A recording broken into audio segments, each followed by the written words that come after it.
This is the most nerve-wracking moment of the man's life. Leading an international research team, he's about to land on Europa. As the lander descends at 5.5 kilometers per second, an unknown air current suddenly strikes. Panic instantly erupts among the crew in the cabin. Worse still, the lander begins rapidly deviating from its designated landing zone. He makes a risky decision to switch landing control to manual mode and shuts off the engines approximately 10 meters above the landing point. This maneuver stems from concern about melting the ice surface. Shut down! As the vibrations gradually subside, the weight on everyone's minds finally lifts. This man is the mission team's captain. Thanks to his composure and decisiveness, humanity successfully lands on Europa for the first time. The International Space Agency invested enormous resources and spent nearly 7 months traveling to this celestial body, because Europa's liquid ocean beneath the ice layer might harbor extraterrestrial life forms that could overturn our understanding. Meanwhile, biologist Annie seems to have completely forgotten the mission's purpose. She's lost in the wondrous view outside the porthole, only snapping back to attention when reminded by the captain. Annie can no longer contain her excitement, urgently hoping to begin the exploration mission immediately. The captain then activates the ice drill's operating program.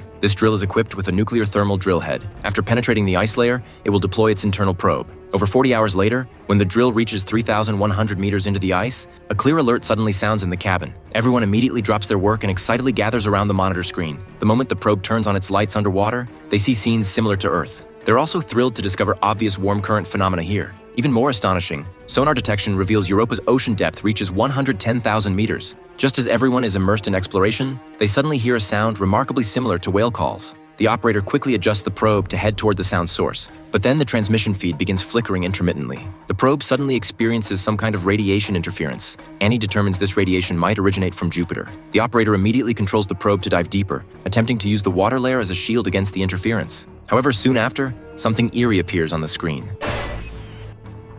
Faced with this sudden situation, everyone is somewhat at a loss. The captain then thinks of the video playback. Annie hurriedly retrieves the video data. The footage shows a ball of light suddenly appearing and destroying the probe at extreme speed. Moreover, the surrounding water temperature had risen to 50 degrees Celsius at that moment. The captain then gathers all crew members together. Considering everyone's safety, he orders an immediate return journey. However, Annie refuses to comply, unwilling to return empty-handed from this mission, and decides to personally venture outside to explore. Annie then puts on her heavy spacesuit and exits the cabin. The moment she looks up, she can hardly believe her eyes. The magnificent scenery makes her feel as if she's in a dream. She excitedly admires it all, unable to pull herself away. After regaining her composure, she turns and waves at the crew module before embarking on her exploration journey.